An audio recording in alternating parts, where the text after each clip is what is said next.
Let me just eliminate all of the white noise for They're you. counting on you not understanding what this is all They about. want to create conflict. They want to create this chaos. They want you to be stupid. This is the Conservative Daily Podcast with Joe Waldman Yeah, I'm a threat because I'm telling you what the Constitution says. and Max McGuire. The flak is the heaviest when the bomber is right above the target about to open the bomb bay doors. And now the Conservative Daily Podcast is on the air.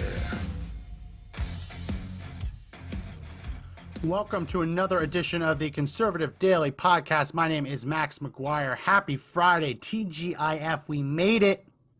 Weekend is tomorrow. Let me know if you got any special plans.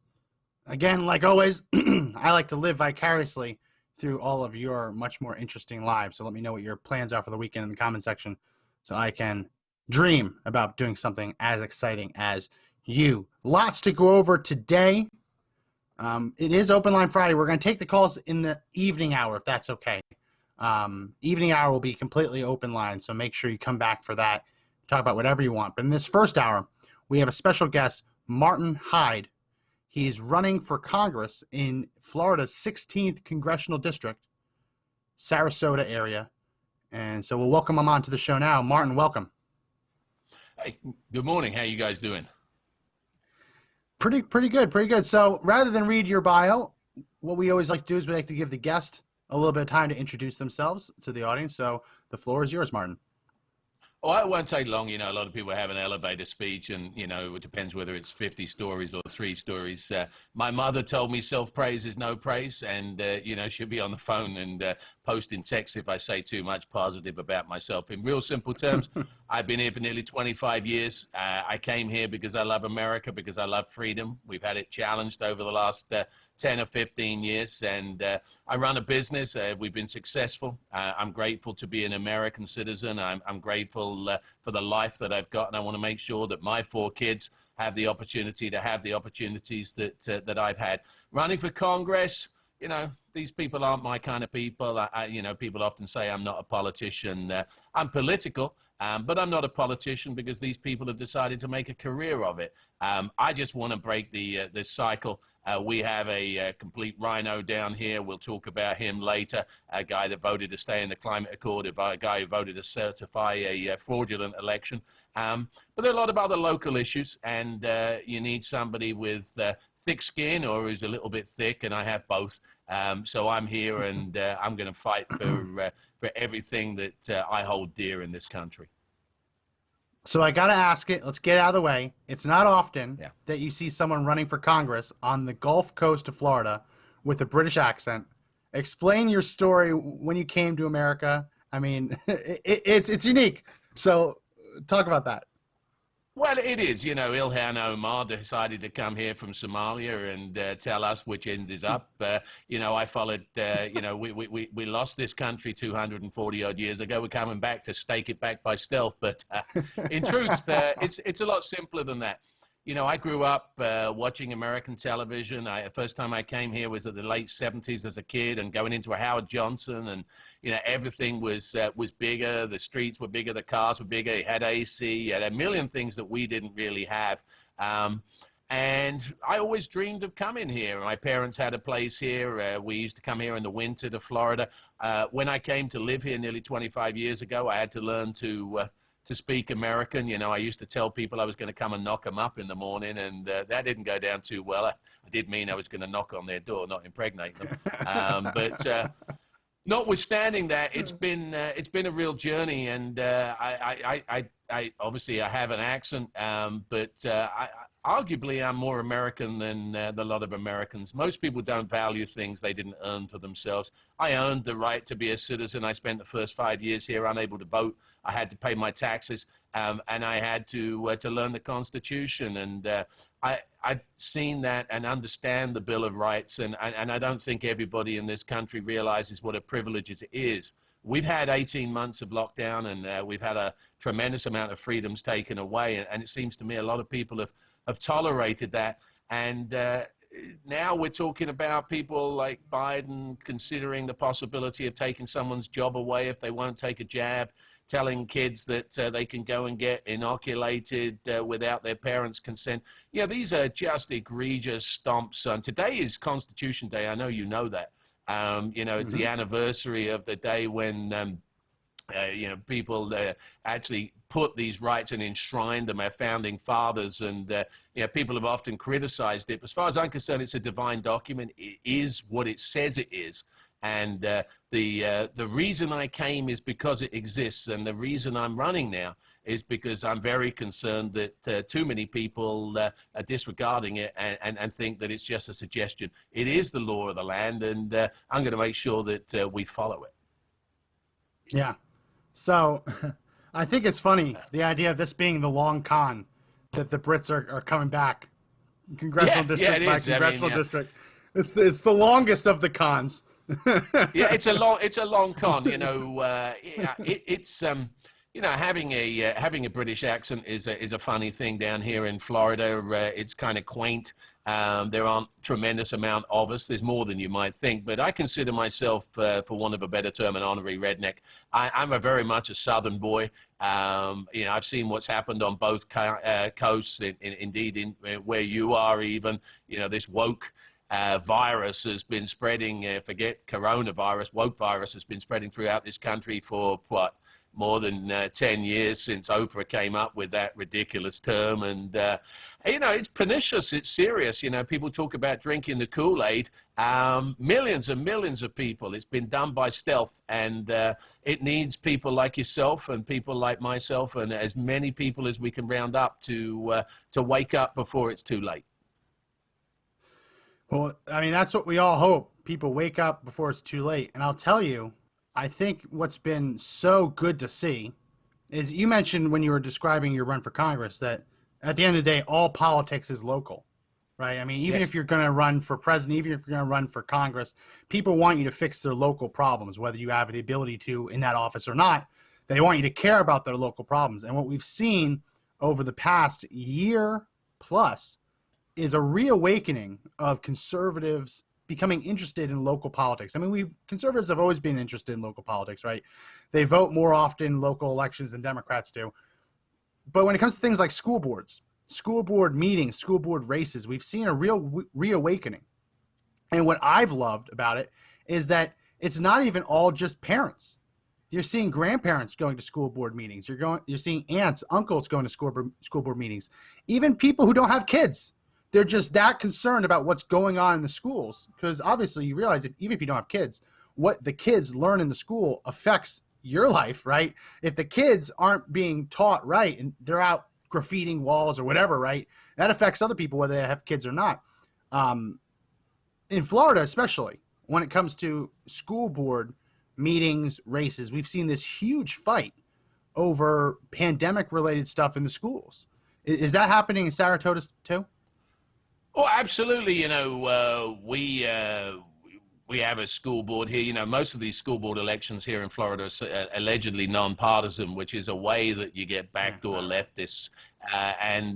So we have a county here which is substantially red, went 10 points for President Trump in 2020. But we have a school board where one of the members ran, although it's nonpartisan, as a registered Republican. And then once she won, she switched back to her true leftist roots.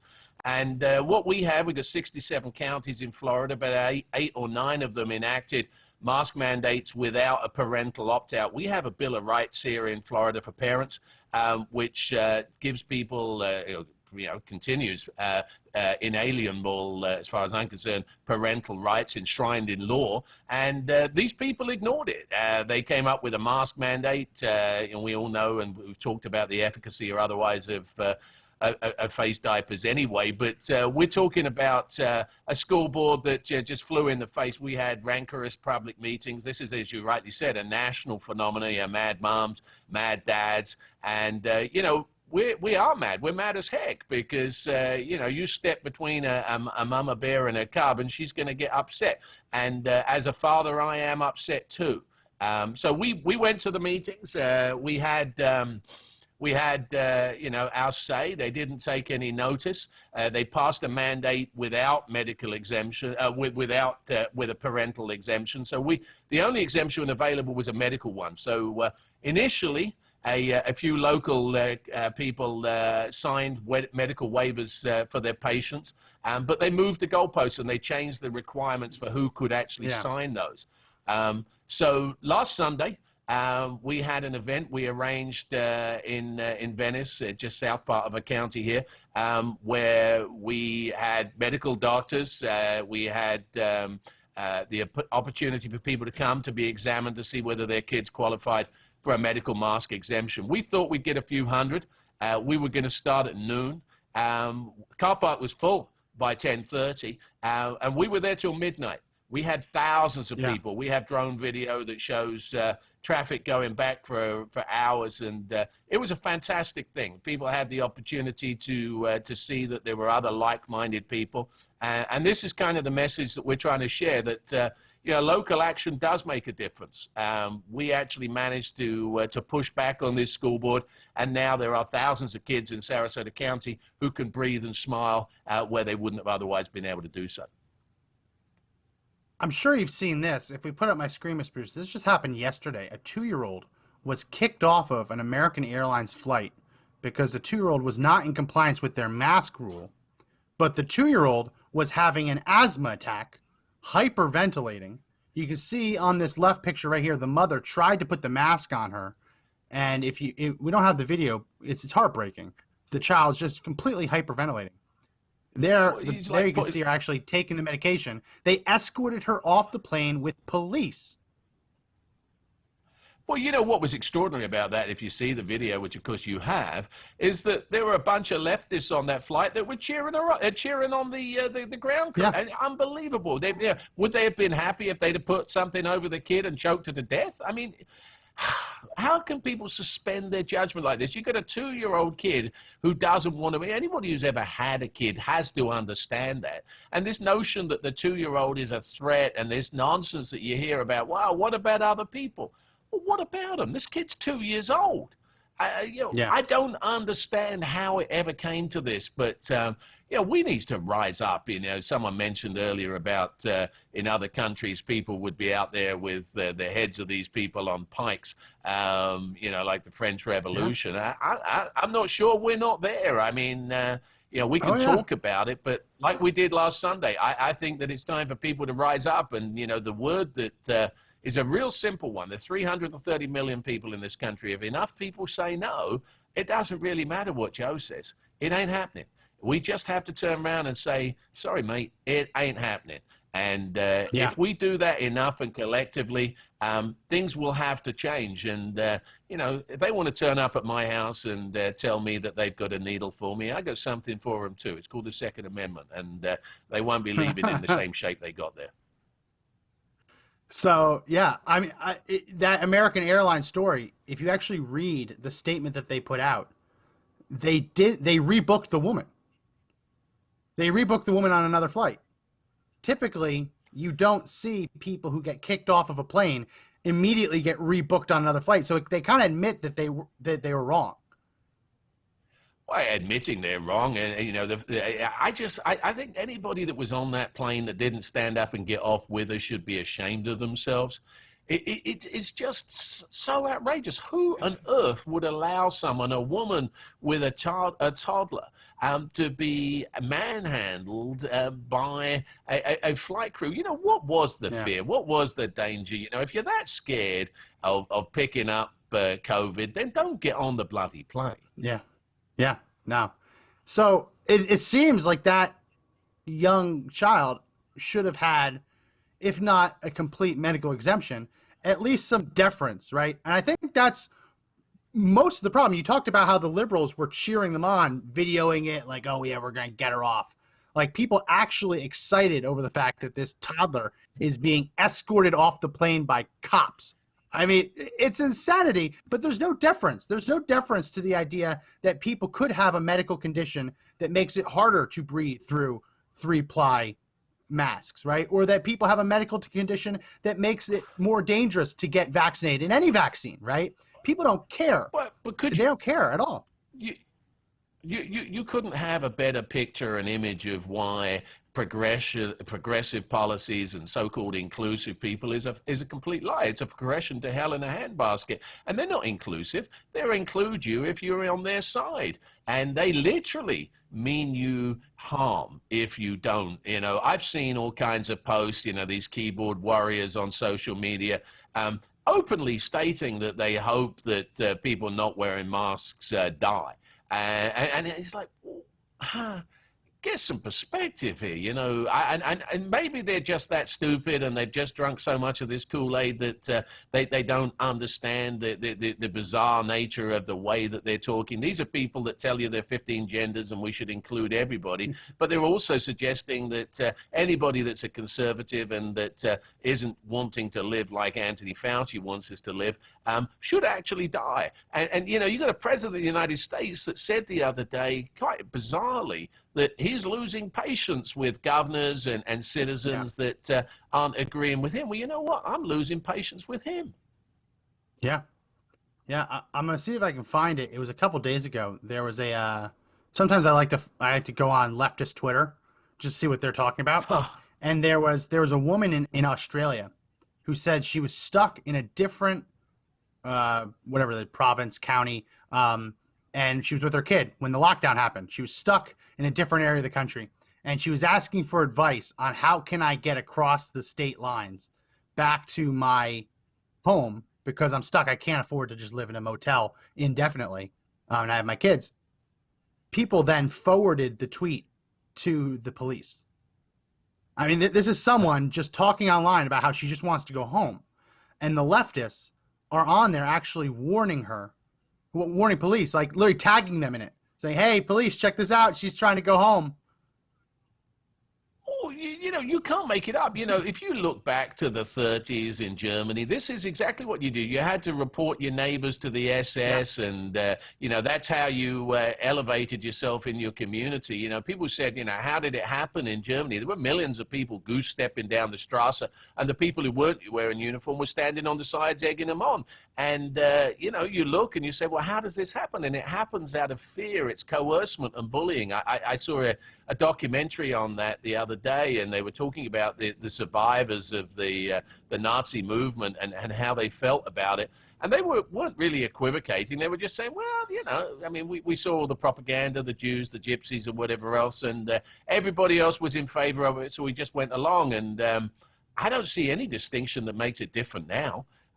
You've got people that are literally turning on other citizens, and they're justifying it by saying, well, you know, you're not playing you know, the right way, and forgetting the fact that we have a First Amendment right, forgetting the fact that this country was founded squarely and simply to get away from oppression.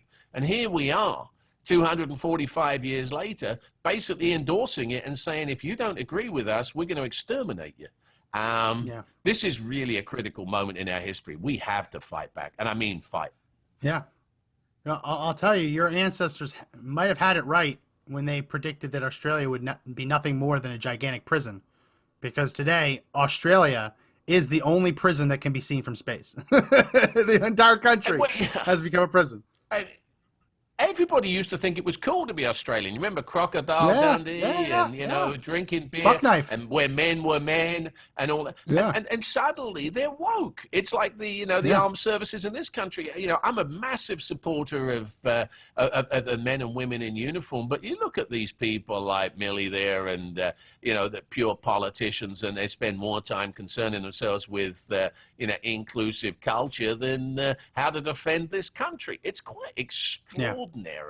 But it didn't happen in the last few weeks, and it's not going to be fixed in the next few weeks.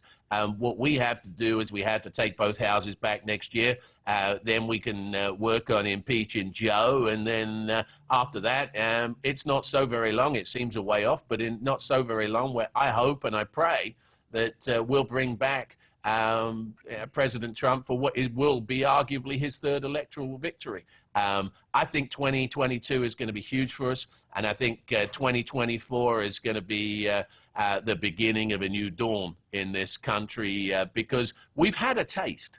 We're looking over the edge here, and I'm just fearful that some people are just not getting the information. Your broadcast and these other broadcasts that we talk about and talk to, very, very important. Give people confidence. Make them realize that they're not actually the silent minority. I believe that we're in the majority. You know, anybody believes that Joe got 80 million votes, I got a bridge, I could sell them any day they want it. Yeah. Going to take a real quick break here and remind everyone, if you go to my screen, Mr. Producer, these new T-shirts are up. The In Dire Distress. It is a very serious thing to put the American flag upside down. You're only supposed to do it when you are in true distress.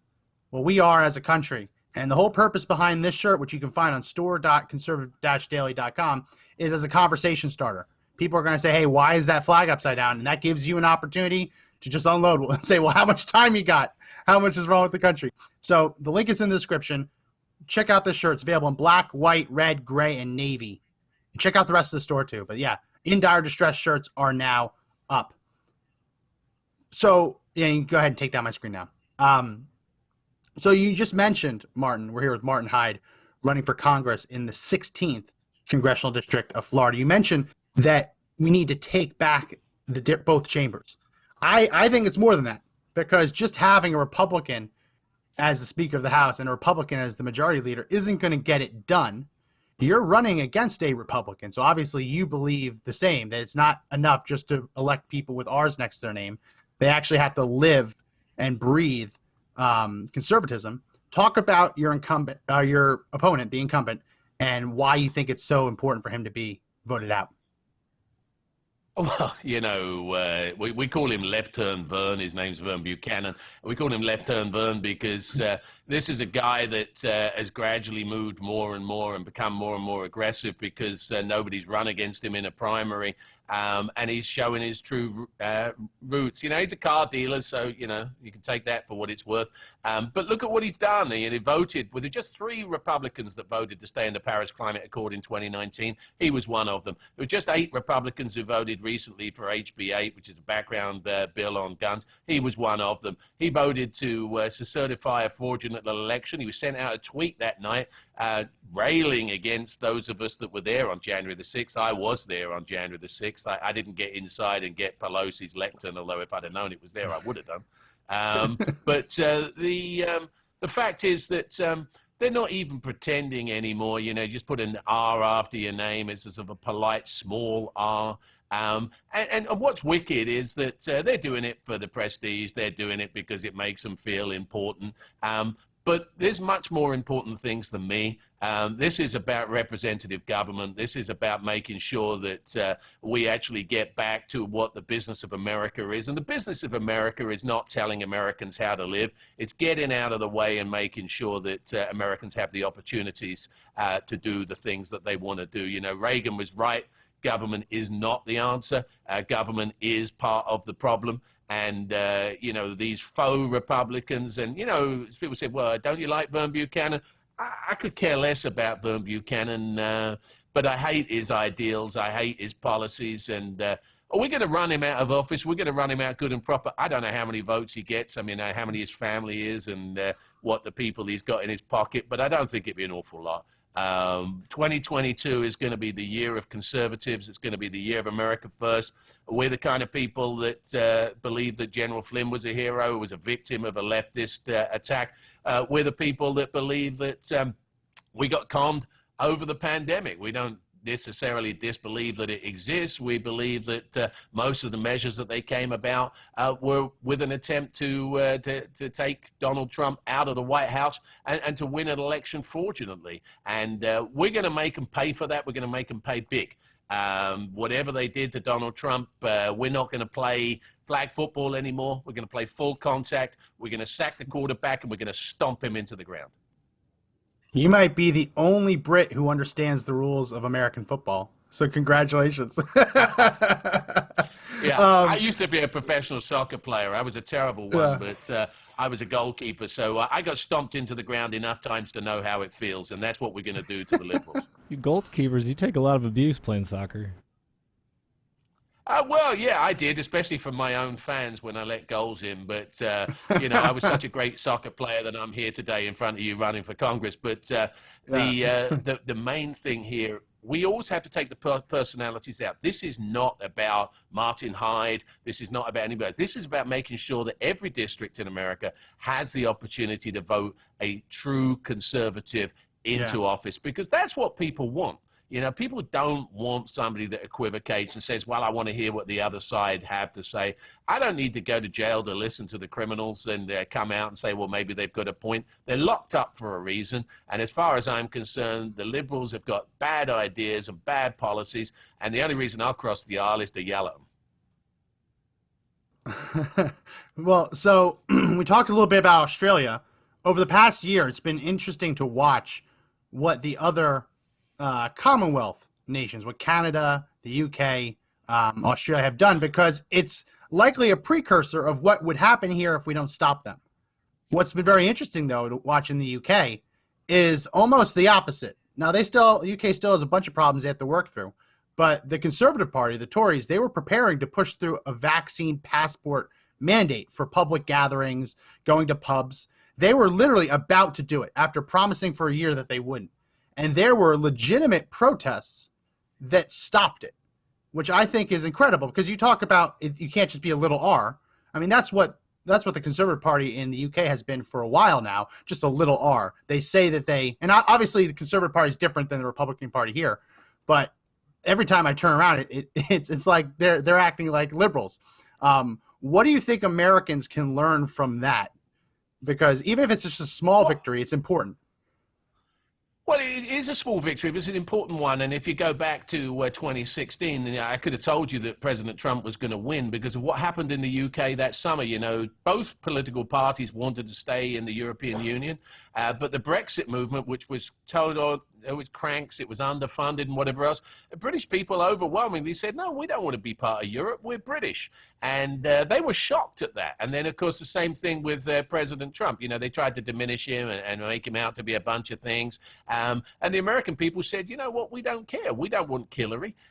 We want Donald J. Trump to be our president. And I believe that the exact same thing. You know, we all make the mistake of thinking that what you see in the newspapers or what you hear on the news or what you hear in the coffee shops is the reality. No, it's not. It's fake news. It's false. And every time that you get to a squeal point in Britain, you suddenly realize that they haven't completely lost their mind. They were huge protests in the UK. I mean, I know the geography of Trafalgar Square, how many people were there, the kind of things that they were saying, and quite rightly, the government backed off. And that's exactly what we need to do here. I would love to see a similar type of thing to what the left did after President Trump won, you know, the women's march for women and stuff like that. I'd like to see marches for freedom all over the country, building up over the autumn to the point where they realize, hey, we better be careful because these people are not having it. Yeah, I think if we brought a couple dozen football hooligans over here, I think we probably get a lot more done with these protests. And I'll tell you, I knew that Brexit was going to go, the Brexiters were going to win when I was watching late at night to them bringing the ballots. And I don't remember what part of the UK, you might know, but one part of the UK, they actually take the ballots in a box, put it on a boat, and then bring them to the mainland. So you actually get to watch on video that they're bringing the ballots by boat. And I'm like, oh, there's no electronic voting machines there. They can't steal that. I mean, they're on camera. You're watching it the whole trip. I mean, as soon as I saw that, I was like, oh, no, it's going to win.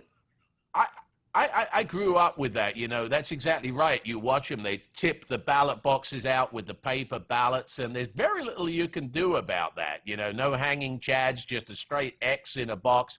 And that was a really simple question. You want to be in or out? And they couldn't believe it when they lost. But that's because they don't habit the real world. You know, a lot of these people live in an echo chamber. They talk to each other. They have these little hand-wringing events, and they don't understand that the average person's a little bit smarter than that, and they've got common sense. And British people realize, you know, we're an island. We had an empire once. We've gone backwards since we joined in with socialist Europe, and they turn around and tell them to go pound sand. And I know that that's what's going to happen here in 2022. A lot of people are despondent right now. I am so excited because I know what's coming next. And who doesn't want to be watching CNN when the midterms start coming in and watch Don Lemon and all these sort of people crying The into their jaws hit microphone? Won't that the be a floor. night? It Exactly. would. It would. And I'll tell you, Martin, I really hope. I really hope and pray, and we're going to do everything we can, because it's not just about politics. What we're seeing, and I talked a little bit with you about this before we came on. I don't like saying this. I don't like being hyperbolic, but this really is an issue of life and death. When we see what Biden is doing now in Florida, where he is withholding the monoclonal antibody treatment from Florida. If you go ahead, put up my screen, Mr. Producer. This is one of the actual COVID treatments that work. It's basically taking antibodies of people who've already had the virus and and giving them to people who are fighting for their life. So Biden's team say that Florida has been taking too many of these drugs, and it isn't equitable. So they are restricting the amount of these life-saving drugs that will reach Florida. And basically, if you look at the list, it's like Florida, Alabama, Mississippi, Tennessee. It's all the red states, southern states that are using this to keep their people alive. Biden would much rather these treatments stay in a warehouse somewhere than be used by the states that currently need it. I don't know how this is about as despicable as it gets. It's conspiracy to commit murder. You know, if I set something up so that I restricted people, it's no different to shouting fire in a crowded theater. It's no different to taking the ignition key from an ambulance that's trying to go to the hospital. You're indirectly, potentially causing the demise of a United States citizen. I mean, what on earth is he talking about? Equity? Like you said, you're going to leave them in a warehouse? You know, this antibody treatment is life-saving treatment. It's urgent treatment. He's declared war. I mean, he's declared war on Florida. He's declared war on Texas. I should love him to get away from his teleprompter and come down and knock on my door. I live in downtown Sarasota. Joe, you're welcome anytime. You come in and we'll have a little chat about it without your teleprompter, and let's see how that ends. Let's turn that into a podcast. Well, it's going to end with him falling asleep or him wandering off. That's usually how it ends. Yeah. Yeah. But no, this is them trying to punish Florida. They're trying to punish Florida for not getting enough vaccines, not wearing enough masks. And you can read it. We won't read it on the air, but when you read the way that Politico is reporting this, it's basically saying that Florida should mask up. If Florida doesn't want their people to die, they should mask up. They should get vaccinated instead of using these treatments. It seems like a punishment. And yeah, I don't know what the alternative is. I guess they're going to leave it in a warehouse somewhere and just let people die. It's disgusting. But the numbers aren't there. You know, one of the things that they've been lying to us all the way down the line, there's been no flu over the last 18 months. You know, our own local hospital publishes COVID numbers. As the decline in the so-called Delta variant spike in the last couple of weeks, where cases are back down to where they were and, you know, more than 50% less than they were 2 weeks ago. Now they've started including in the numbers people who had COVID who are still in the hospital because they're otherwise chronically sick, just because they don't want people to recognize that, you know, this herd immunity, this vaccine, all these numbers, this had to come to an end, but they don't want it to come to an end, because if it comes to an end, somebody might start focusing on all of the other things that they're doing across the country. So they need to keep this going. They need to keep people motivated. They need to keep lying. And of course, people want to believe stuff because they've been fed fantasies now for so long that they actually wouldn't know the truth if it smacked them in the mouth. And yeah, some of these people arguably need a smack in the mouth, but certainly as far as Florida is concerned, we'll be just fine. You know, we don't need anything from Joe Biden. We hear every single day down here. I hear every single day. I just moved here from. People are coming here because this is a free state. You don't hear very often, I moved here from Florida. You hear people saying, I just moved here from New York. We moved here from California. Yeah. We moved here from this woke place and another. So we've got it right. They've got it wrong. And if they want a war, they should bring it. What's been really helpful in debunking a lot of the things is that Florida has a sunshine law.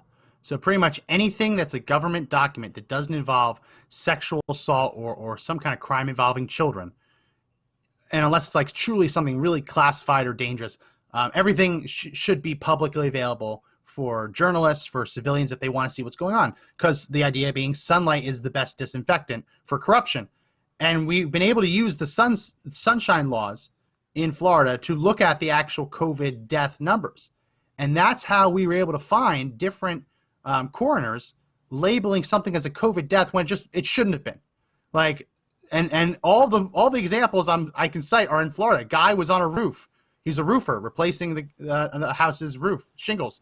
He got struck by lightning. Blown off of the roof. COVID death. Guy catches a bullet, and he happened to be COVID positive, so they say. There's been a lot of that. Sunshine law is great. It's in the Constitution here of Florida, and we can hold people accountable. The reason there are 21 million people here, despite the heat and the humidity, is because it's one of the places that still adheres to basic constitutional freedoms and recognizes that citizens are more important than bureaucracies. Yeah. No, just to go through a couple other ones I remember. The motorcycle crash, 20-something-year-old, dead motorcycle crash, COVID. Self-inflicted gunshot wound to the head, COVID. Falls off a ladder and dies, COVID. 90-year-old broke their hip, died because no one checked on them, COVID.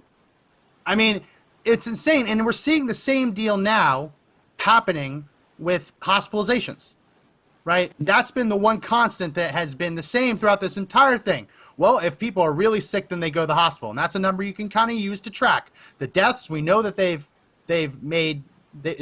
cooked it, right? They're deaths that should not have been COVID deaths, and we know that the cases, they're cooked too because the tests aren't perfect.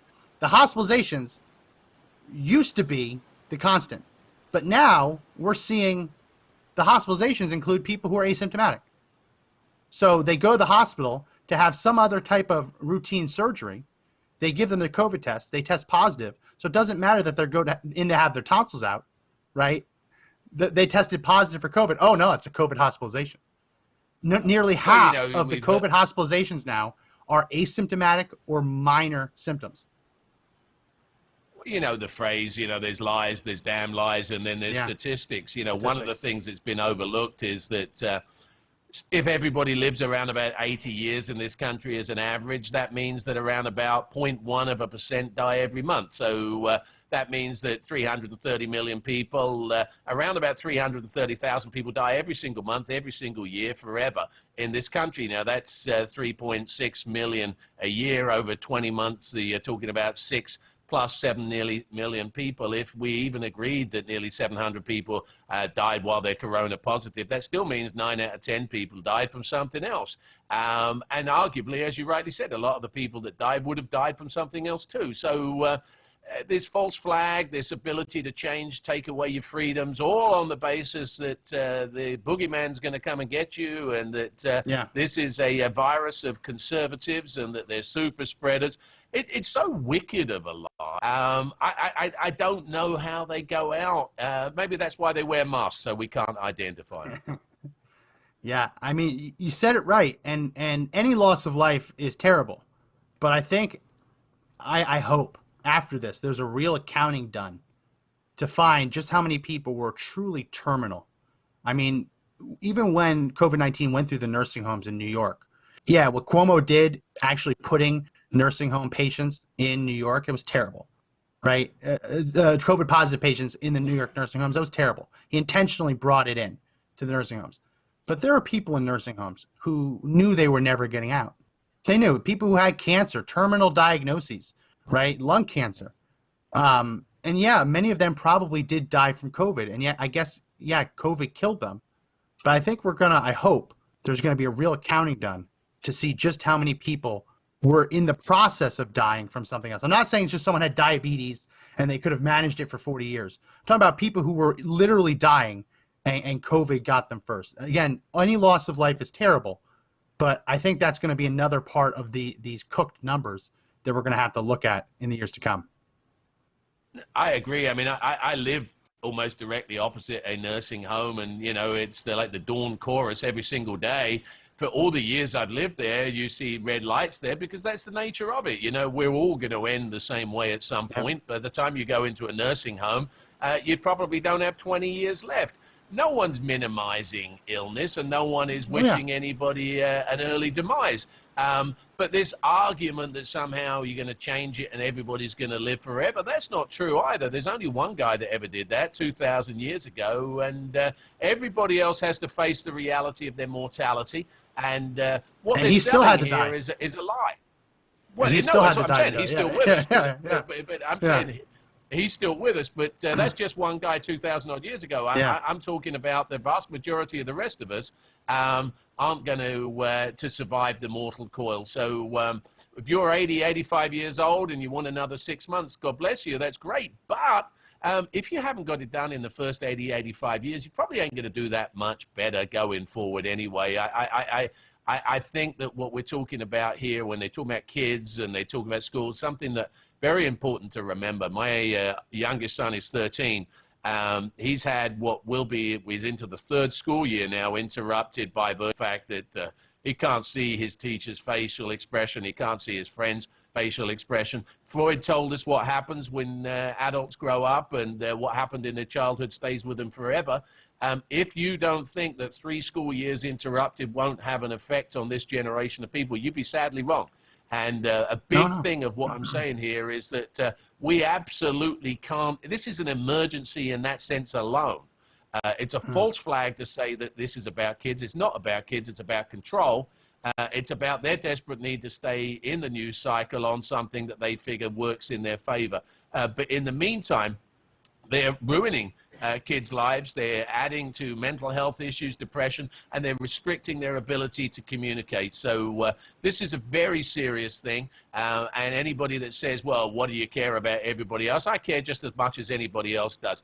But I'm 55. I've been around a while. I've had a good life. I want my son to have a good life, and he won't have as good a life as he could do if he doesn't have the ability to see and talk to people without a muzzle on. Yeah. So again, we're talking with Martin Hyde. Martin, how can people contribute to your campaign? Because you're speaking a lot of truth, a lot of common sense. Maybe we needed a Brit to come over here to slap us in the face a bit and wake us up. I hope if you are elected to Congress that you'll bring a little bit of the House of Commons there, because it's been a lot of fun to watch House of Commons debates because they actually talk. They're not reading a script. No one wrote it for them. They're actually forced to talk and explain themselves. I hope that you bring a little bit. How can people contribute to your campaign? Well, yeah, we're going to have the rough and tumble. You know, I can't wait to get up there and mix it up with AOC and Ilhan Omar, and hopefully, if Nancy's still alive, the opportunity to talk to her too. But www elect Martin. What? Is Nancy on her way out? Are you breaking news? Well, no, I'm just wondering. I mean, she's what, nearly 1,000 years old. How much longer can she go on? That's true. But electmartinhyde.com. It's not a clever name. It's deliberately somewhat memorable or easy to use. Electmartinhyde.com. I give people the opportunity to invest. It is an investment. You know, this is not about me. I keep saying that. This is about making sure that we have the resources to see this thing through. I put a lot of skin in the game myself, both personally, financially, and practically. I need a little bit of help from people if they can spare it. I don't want anybody to spend their gas money, but anybody that has something and believes that we need to fight and bring a change back in this country. And I guarantee you this: if I ever become one of these wokesters, I invite somebody to come down there and turn my lights out, because this idea that people turn up and they're one thing and then they get elected and they become something else, that's probably the biggest and most frustrating thing that people say to me. That will never happen with me. I am who I say I am, and what you see is what you get. So it's been real, though. I've had a lot of fun on here today. We should do this again soon. Yeah, definitely. And I think that Floridians are going to have to save the country, because even though Biden is going after Florida and Texas the same, it seems, Texas, we have a lot of rhinos, do-nothing Republicans. They talk the talk, but they won't walk the walk. Case in point, if you put up my screen, Mr. Producer, this was the breaking news yesterday, that Governor Greg Abbott was going to close the border, that he was saying, oh, there's enough is enough. We're closing it. We're closing it down. And we're all like, yes, do it. That's fantastic. Should have been done a while ago, but do it. Now the news today, oh, he walks back the plan. He said, no, we're not going to do it. And now thousands of Haitians are just walking across the border. Haitians, not even from Central America, from the Caribbean, just walking across the border. So I hope that you and other Floridians can save us, because Texas GOP certainly isn't going to do it. You know, Governor Abbott has been a little bit of a disappointment. Like you said, he comes up tough for about 10 minutes, and then for some reason, he concerns himself with what other people think. If you live your life based on trying to please everybody, you'll do nothing. You can't make an omelet without breaking eggs, and I'm more than happy to take them and smash them all over the place, because that's the only way we're going to get back. That is the answer. We need to be radical. We can't be equivocating on things that we believe in. So again, we're talking with Martin Hyde. electmartinhyde.com, HYDE Hyde.com. Link is in the description. Martin, thank you so much for stopping by. Love to have you on again. And best of luck with the campaign. Hey, it's been a real pleasure from sunny, free Florida. Have you guys a great day, and see you all again soon. All right. Thanks, Martin. Thanks, man.